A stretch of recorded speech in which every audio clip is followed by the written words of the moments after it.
McKinsey came out with a big study back in 2021 that was about the highest amount of women are leaving the workforce ever. They're burnt out. And I have no doubt that this idea of mental load is contributing to that.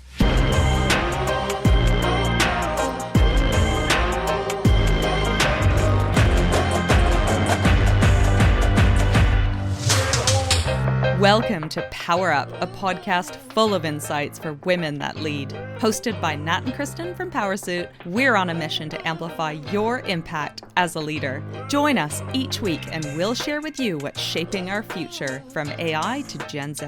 Don't forget to hit subscribe so you don't miss any episodes.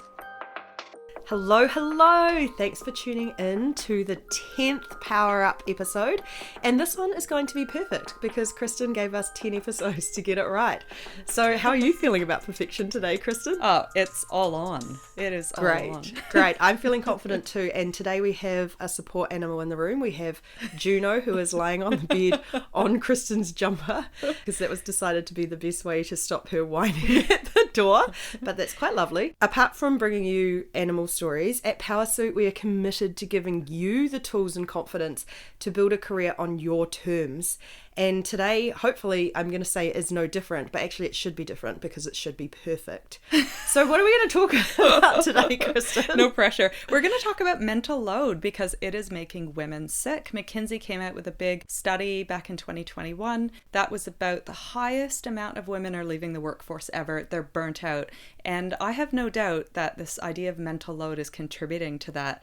It is giving us mental fatigue. We are household project managers, from the kids to the chores to everything at work. Absolutely. I always find it hilarious, the work inequities and the gender pay gap, and you just look at the split that at home women are expected to do jobs that they're not given in the workplace.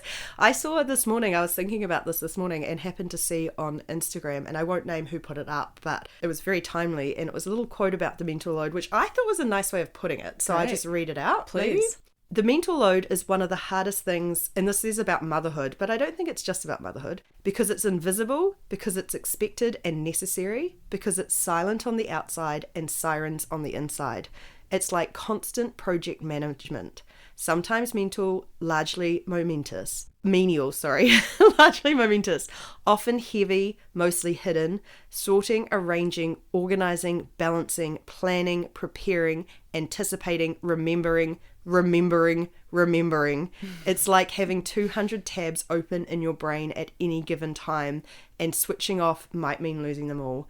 And I understand what it means to have 200 tabs open because I always have 200 tabs open on my screen. Oh, well, I feel like I do on both screen and brain. I really relate to that. I think it's fantastic. It's so interesting in relationships. Women tend to do a lot of the groundwork. And when men come in, partners come in, or female partners come in, I don't know. Let me know, Nat. Turns out it's different. Is it? Okay. Well, in my experience and from what I've read from research, is they come in at decision time. And so we've considered all the factors. We've done all the groundwork, everything from buying a stroller to deciding the schools. We do all of this stuff, but guess what? We invite men in at decision time. Mm-hmm. And so that again is just this invisible work. So I love that statement. Before we deep dive any further on mental load, because we are going to chat about it both in a home context and a work context, I want to know if anything scared you last week, Nat. Yes. And it didn't actually scare me to start, but it was a secondary scare. Oh. Is that what you call it? Okay. So we had our first mentoring session last week. We did. For part of this accelerator. And Kristen and I think, are both pretty comfortable with feedback, but we're in early stage with Powrsuit. Yes. And I think this was the first time someone has given us brutally honest feedback, and it was amazing, but it is confronting when you hear it. And I think we had asked so openly for just get in and talk to us about what you really think. And I find that ridiculously valuable, but it does afterwards when you sort of leave going, okay, they have made probably about 10 very valid challenges to what we were thinking. And not only is that one of the biggest gifts they could have given us, and it's probably taken us leaps and bounds forward, afterwards you get this sense of almost exhaustion of like, okay, now we have to start and work through every one of those 10 things. So I think that for about an hour I found really scary, and then I remembered, well, this was just something that a couple of hours ago I didn't know was the case, but was still the case. And now I know it's the case. So it's a known unknown now. And so I can actually work on it. But what about you? Did you find that scary? I just can't. No, I didn't find it scary, but I love the way you worked through it is that you de-risked a risk that previously was unknown, which is so much better for our business. And I love that. That's really great. And then it sounds as though to get through it, you also just broke it down into the steps, and we just have to work through one at a time. Yeah. And I've actually had a really productive week since working through them and asking other people to challenge me on those points, to be like, think about these things when I'm telling you this. And that's actually led to a lot more quality feedback, because a lot of people are too scared to tell you, right?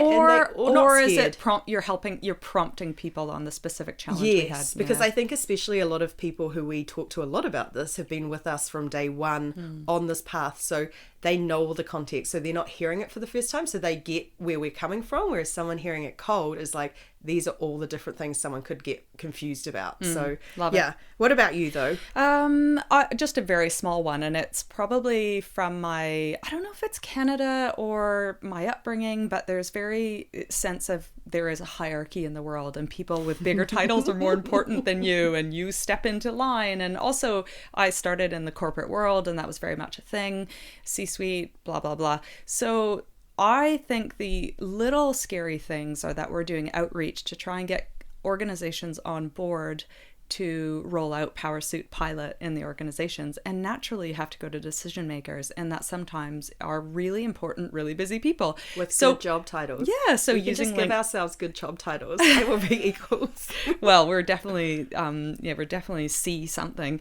But we did a lot of LinkedIn research. That last week was on LinkedIn. If people want to know the power of it, we really back the power of outreach. Sorry, we did LinkedIn outreach, and learn how to do it by listening to our podcast. And we got a lot of great initial meetings, some ignored naturally, but it's always scary to go into a meeting with someone who's relatively important at an organization. So that was scary, going in and being vulnerable and not having a title and not having a thing, and them having all of those worldly things, I suppose. Especially when you're going through their assistant and you're like, hi, we're nobodies, we're starting this new I want to dig into that one shortly. But yeah, so that was probably scary. The way I got through that was it's always helpful to recognize these people probably spilt coffee on their pants that morning. And what I mean by that is they are probably just as much of a mess as we are.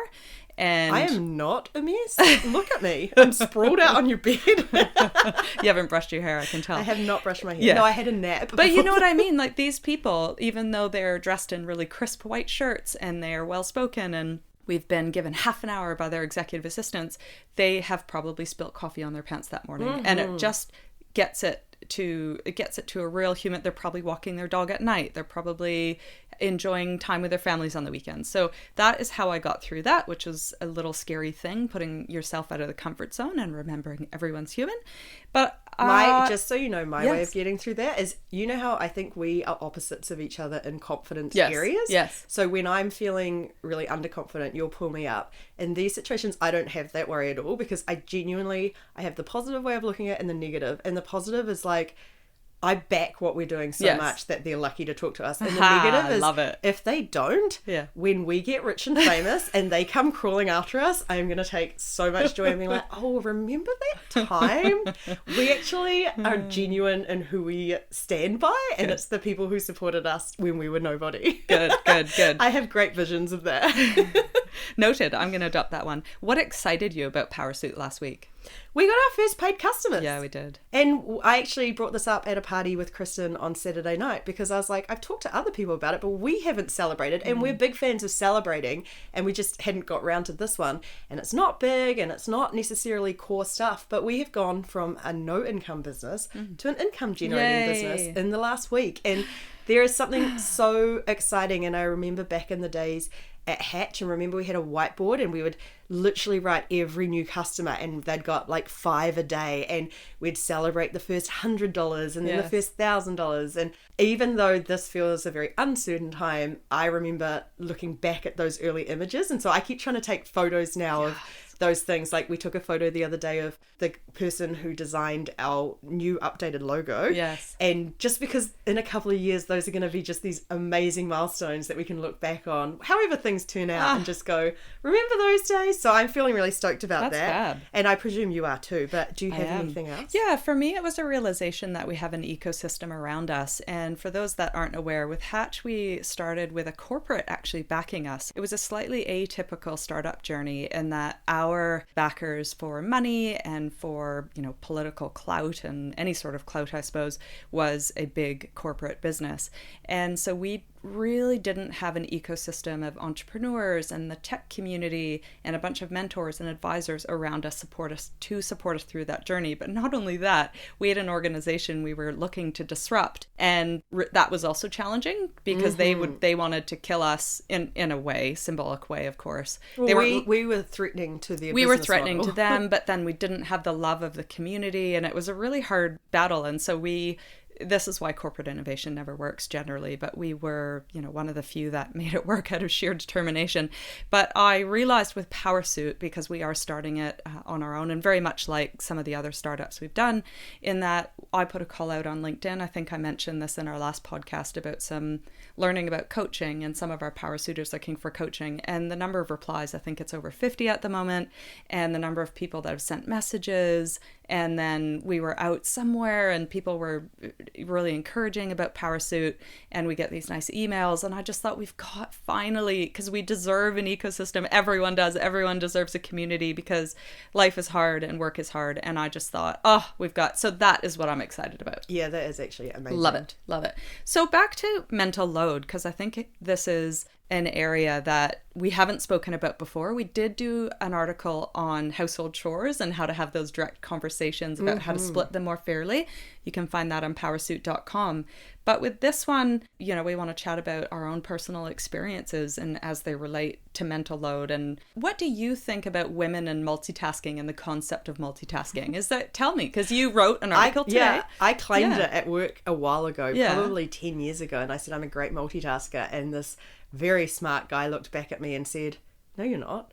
No one can multitask. And he actually sent me a couple of articles about what it actually multitasking is, and science has studied it, is very quick jumping between tasks. So you are asking your brain to go this way, this way, this way. And I am actually very good at that. But all the science said it's absolutely exhausting for your brain and it's not actually healthy. So that concept of, and something that I think a lot of women are proud of, which I was up until I got schooled on it, of being really proud of being multitaskers, he well and truly changed my mind. And now I'm very much a believer of it is a tool. If you can context switch really quickly, that is a great tool to be able to utilize when you need to, but it's actually not great in general because you get tired. You also, what we were talking about in the newsletter this week, you teach yourself to not concentrate. And one of the most productive things you can do is actually take some time and spend it on one thing. Yes. Whereas that context switching, you can call it multitasking if you want to, but it actually doesn't. It untrains your brain and it gives us that distraction mindset and half doing things, and you get overloaded. So love it. I no longer ever claim to be a multitasker. Well, and there is that saying of women get shit done, and we are known to get a lot done, and it's possibly too much because we're not having enough deep work. And so on powrsuit.com tomorrow and the newsletter, go ahead and take a look at, I don't know what we're going to call it yet, if it's the myth of multitasking, but Nat has written some really great tips on how to actually stop and get into deep work and have us do some really important work. Because after a day of meetings and you go, oh man, now I have to go home and do work. Yeah. We're going to try and cull that. And so we've done a little bit of help. And just quickly for anyone who doesn't know what deep work is, because I don't know if it's like could be a tech thing. It might be a tech thing, but the concept of deep work is that people sometimes call it flow state. It's that idea that you can get yourself into a state that you're so focused on something that you are working at a high productivity rate, so you're producing high quality work quickly, but also you will recognize it if you've been in it because you probably put your head up 3 hours later thinking it was 30 minutes because time kind of gets lost because you're just so absorbed in this thing. Yes. And when you think about how little we do that these days, because we've got TV in the background or kids yelling at us or meetings interrupting us, that it's actually this incredibly good productivity tool that we have to train ourselves to do if we want to do it. And I think most people would recognize it, when you have that deadline and you're really getting into, it might have been a uni paper, or it might have been a budget that you have to produce, or a blog or something. But also for any of those that do any knitting or crocheting or I surf, when you have to be so focused in the moment that it is called the state of flow. And that, I think, boosts endorphins, I think, scientifically, because there's nothing like being incredibly present in the moment. Absolutely. So I'm sure everyone's experienced it. What are the worst offenders in your life? Well, I always feel like I'm an exception. I feel like I come in here being like, well, I'm different. But I've lived alone for 13 years. Wow. So I both take on all the mental load and also only the mental load for myself. Yes. So I suppose in my life it's probably work and friendships. And both of those things I've worked on a lot. So friendships are, if you are the default organizer, if you have, like I have an extremely close circle of friends. So there is actually a lot of stuff between us that we organize. And so sharing that load around organizing events, organizing trips, all that sort of stuff and also taking on their emotional load and all the rest of it, I think we've actually gotten very good at sharing. But I've had to work really heavily on, and I think it was in a personality test. Maybe I did it at Hatch, where it was saying that my personality type is someone who will take on other people's emotional load very quickly. Wow. So if someone feels something, I will feel that feeling or get really upset about it. So I've had to train myself to say, I can empathize and I can support, but I can't go down that rabbit hole with everyone, because that hurts And me. at that party that you alluded to on Saturday night, I was speaking to a palliative doctor who we just said, how do you do this work? And she said, their story is not my story, which I loved. I found it so profound. You go in, you have a moment in someone's life where you feel their pain, you're interested in their story, you learn, you support how you can, but when you leave, that's their story. It's not yours to take on. I loved it. I thought you that was can great. be a supportive friend without, I use the term going down that rabbit hole without falling with them, which is, I think, a tendency that I've had in the past, because I haven't had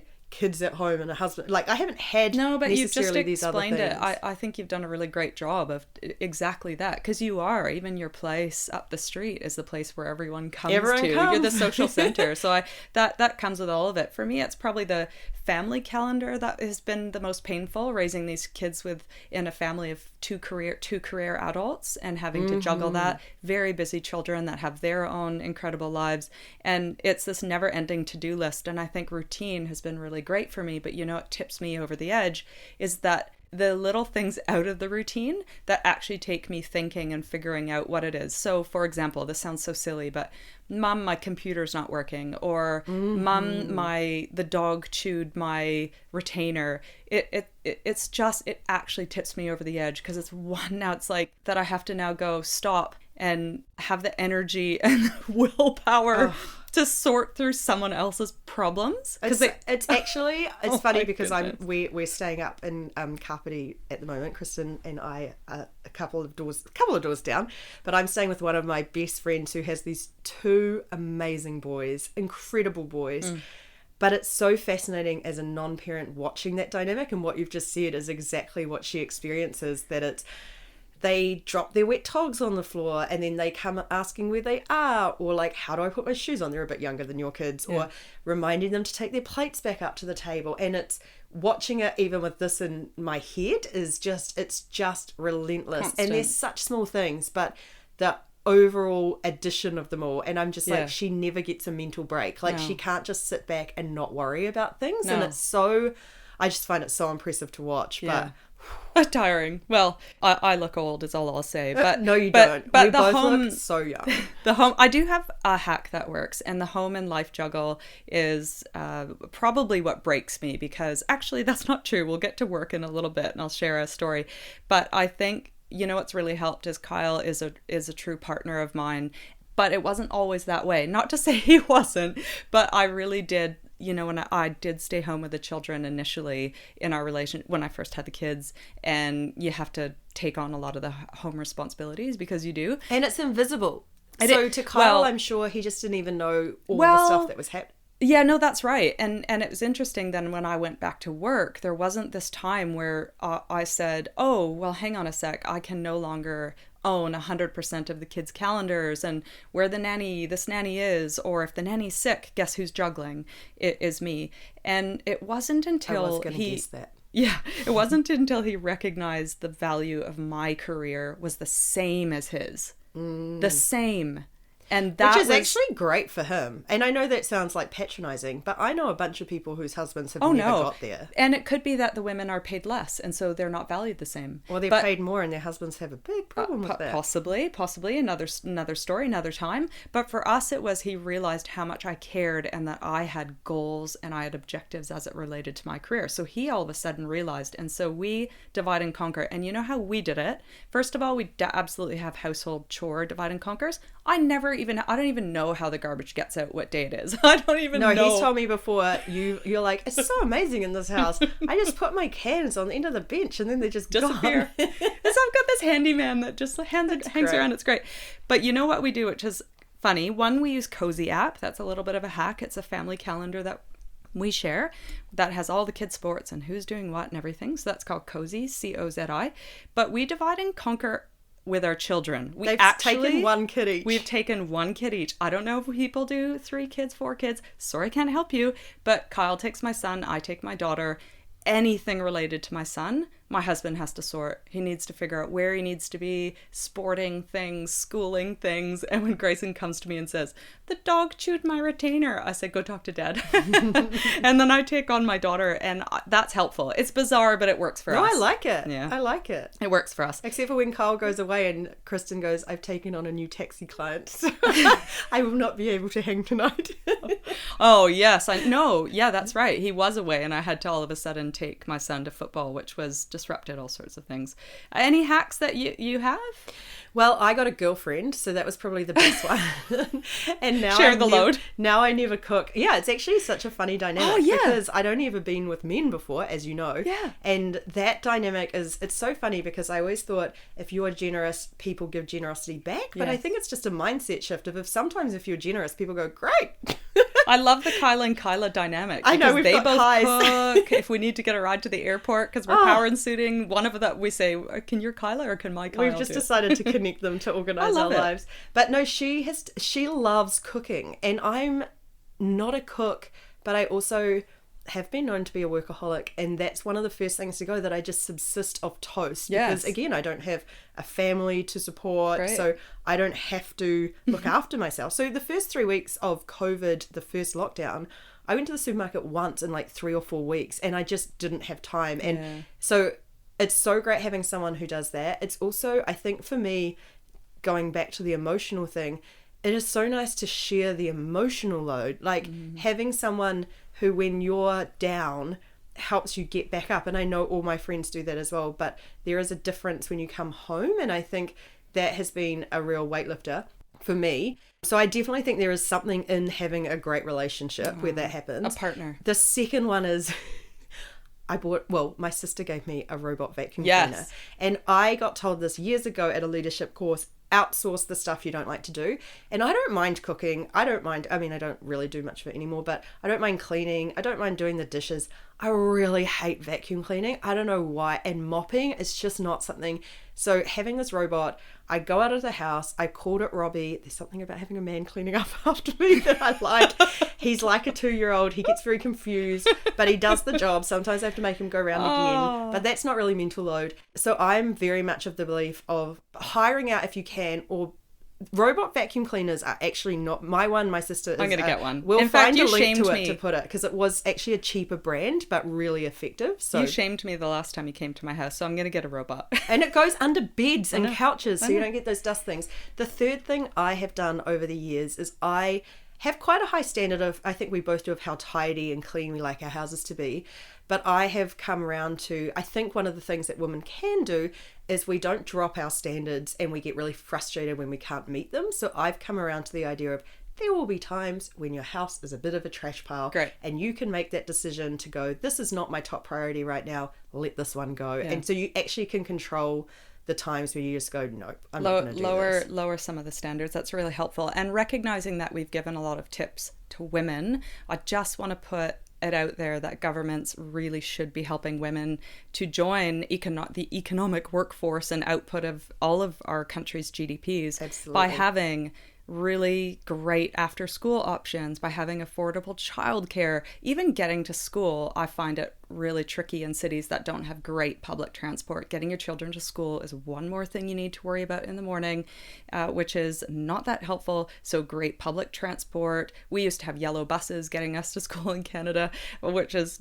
fantastic. And finally, I would say that men need to be supported and have access to flexible work, parental leave, and childcare. Well, and so equality benefits everyone, right? That's right. And as at a the society. moment, that is that is so one of the big with barriers. work, just jumping into one example that I can think outside of the household in terms of mental load is I remember traipsing up 4 flights of stairs with bags of chips and beer to keep all of the hatchlings happy on a given Friday. So every Friday we want people to engage and share, and we celebrate and we connect. But guess who's out doing the grocery shopping? This is a classic thing. Although I would say it's funny in that case, because absolutely you shouldn't have had to do it, but there was something about, and I think sometimes when leaders do that stuff, it's like in the All Blacks I heard years ago, no one is above cleaning the changing room. No. And I think there's an element of that, but not every week. No, and you know what's funny though is when we're booking all these meetings, and in the past all of these important people seem to have an executive assistant. Yeah. And you just think we're not there. We're a startup. Love getting in the trenches, but it is just one more thing that I felt like didn't have the help. And I'm not going to delegate that because that is something that a leader should do. But it was one more thing that I had to worry about. Well, I know that feels strange, but I recall going to the doctors, and I was really stressed at this point and not sleeping. I don't sleep when I'm stressed. And all I wanted to do was a doctor to give me pills. I wanted to go and just say, give me something to help me sleep. Because when I wake up in the middle of the night, it's not a fun time, not a good party. I'm irrational and think really scary things. And the doctor said, I'm not going to give you pills today. But what he did do was force me to do exercise and talked about mindfulness and meditation and how I can actually incorporate scientifically backed healthy things in my life to do. Pill, man. Like, I was like, just give me a pill. That sounds hard. But he did say you need to minimize all the load because your value and your leadership team's value is in their brains, is in their strategy, is in the way they're thinking. So anything that is small, that doesn't move the needle, you have to offload that. And so that you can focus your energy on time on the important things. So that, along with some of the exercise stuff, was helpful. And it is interesting because I think, yes, like I said before, I think there is that element of no one's above cleaning the room, but it is something that I've paid attention to. This probably is a terrible thing to say, but I never did any dishes at the office. I'd put mine in the dishwasher, but I'd never unload it because I read something about how women do most of the cleaning at the offices, do most of the social club, do most of this. And I have paid attention now through my career. And this is probably a hack / tip. Yeah. If you're noticing at your office that women are organizing all the social events, and just don't do it. I don't. I did it. We both did quite a lot of that sort of stuff at Hatch with social events and employee of the month and all these cool things. Yeah. But actually it's not, like, we can instigate it, but it is not our job to do it. And I was like, I feel bad. And then I sat with it for a while being like, why do I feel bad? There's like 90% of the people aren't doing anything. Yes. And I'm happy to have a meeting about who should do it, but don't assume you should. Love it. Do you know what I'm loving about working at home? And this goes to Tim at Apple. And no, it's not Tim. I'm sorry. It was Steve Jobs. What am I talking about? Steve Jobs at Apple wore a black turtleneck and jeans every single day because it reduced the mental load of him figuring out what to wear. And then, of course, a lot of startup founders did that. But honestly, waking up, and it doesn't matter what I wear, if I throw a hoodie on and working, reduces my mental load, not having to worry about what to wear and going to the office. It sounds so silly. No, it's just because Kyla said the other day when I was at this party, did I tell you? No. And she was like, it's so funny because I used to think before I got to know you, you always looked like this. And now I realise you never look like this. But I agree. It's just not, it's the stuff that takes up time. That's that sort of outsource or just lower your standards. Yeah. The coffee and the breakfast and the rush and the this and the that. It's horrific. Yeah. Look, there's no easy answer. We're not here to give answers. Trying to give a few little hacks. For work, I tend to prioritize all my work in my calendar. When I know I have to do something, I actually block out my calendar and I'll put this project or that task or this whatever. And the things that don't get done don't get done.